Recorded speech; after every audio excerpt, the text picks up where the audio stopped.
Alors non, aujourd'hui on ne se retrouve pas pour parler d'érosion des volcans ou de la fonte des glaces, mais pour parler de la polémique de Methodenstreit. Je préfère quand même vous épargner mon accent en allemand.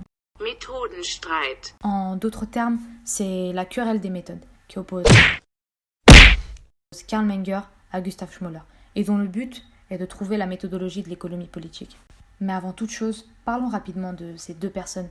Karl Menger est un grand économiste autrichien du XIXe siècle, professeur titulaire de la chaire d'économie politique à l'université de Vienne et membre du Sénat. Il développe sa pensée économique dans des ouvrages marquants, le premier datant de 1871 où il traite la théorie de l'économie et le deuxième datant de 1883, un essai sur la méthodologie des sciences sociales, l'épistémologie et la méthodologie économique. Il est surnommé comme étant le père de l'école. C'est un peu le genre idéal quoi. Passons maintenant à Gustav Schmoller, lui aussi un grand économiste, allemand et historiographe de l'État prussien du XIXe siècle. Professeur dans plusieurs universités, il est l'un des économistes à avoir défendu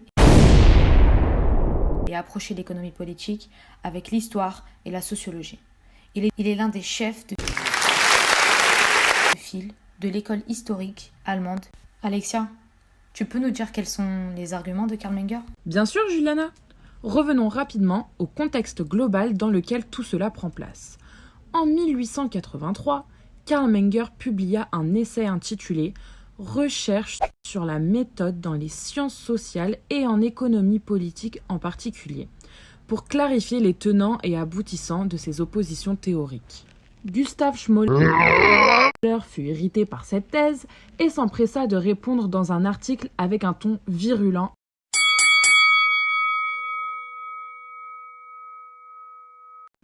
S'en est suivie une querelle entre les deux qui donna lieu à une réponse de Karl Menger par la publication d'un pamphlet. Si tu ne sais pas ce que c'est comme une petite... Pour Menger, l'histoire économique est une tâche descriptive et la science économique est une tâche explicative. L'économie politique est une science pour Menger. Il y a deux sortes de connaissances dans cette science, la connaissance de vérité et de nature. Si les individus ne connaissent pas de vérité, cela influe forcément sur la nature, les environnants. Il évoque également qu'il faut être pluraliste en matière de méthodologie et il critique les thèses méthodologiques des économistes de l'école historique allemande parce que leur approche ignore complètement l'état de l'économie politique telle qu'elle est pratiquée ailleurs qu'en Allemagne.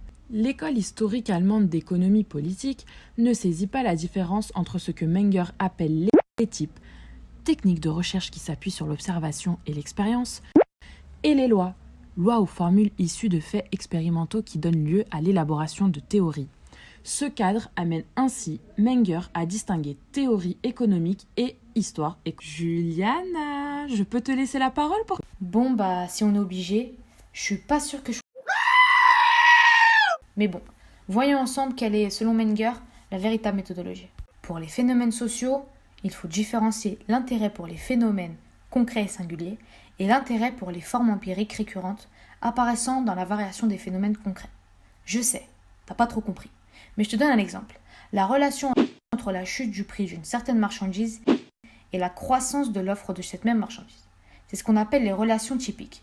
Sans ça, impossible d'agrandir et d'approfondir notre connaissance du monde social réel. Le régulier s'oppose à l'accidentel, l'exceptionnel et l'occasionnel. Le particulier s'oppose à l'unique et à l'individuel. L'universel s'oppose au local, au ponctuel, au régional. J'avoue que ça fait beaucoup de mots à retenir, mais retiens juste que c'est la conceptualité mengérienne. En gros, c'est le mouvement de Menger. Il y a donc une distinction entre l'histoire et la... Pour Menger, les lois de la nature sont les seules lois qui n'ont aucune exception possible, et les lois dites empiriques sont celles qui, au contraire, ont des cas d'exception. Pour finir sur la véritable méthodologie, il faut rappeler que Karl Menger a une théorie qu'il appelle l'orientation exacte, par la causalité classique et le principe de la pertinence, et qui va à l'encontre de la théorie de celle de Gustav Schmoller, théorie sociale. Pour conclure, Karl Menger s'oppose à l'école historique allemande car il estime que la motivation humaine et l'interaction sociale forment un tout trop complexe pour ne pas pouvoir effectuer d'analyse statistique. Il est donc nécessaire de commencer par les connaissances de base des individus et de leur comportement pour développer les lois de l'économie en utilisant la logique philosophique. Cette méthode de déduction hypothétique est mathématique et logique, et donc contraire à la méthode expérimentale adoptée à partir des sciences physiques.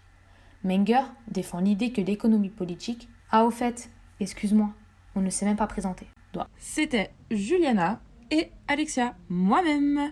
On est désolé, on n'est pas des économistes, on n'a pas l'habitude de faire ce genre de travail, ni d'aborder ce genre de sujet, mais on espère au moins que notre présentation vous aura plu, ou en tout cas un petit peu diverti, et qu'avec nous, vous en aurez appris un peu plus sur la querelle des méthodes.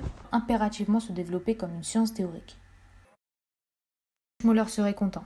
Économique. Brochure, de la part de Menger qui n'hésita d'ailleurs pas à l'envoyer à Schmoller. Et sarcastique. Et du socialisme de la chair. Édita de nombreuses revues autrichiennes, symbolique pour ce qu'est aujourd'hui l'économie.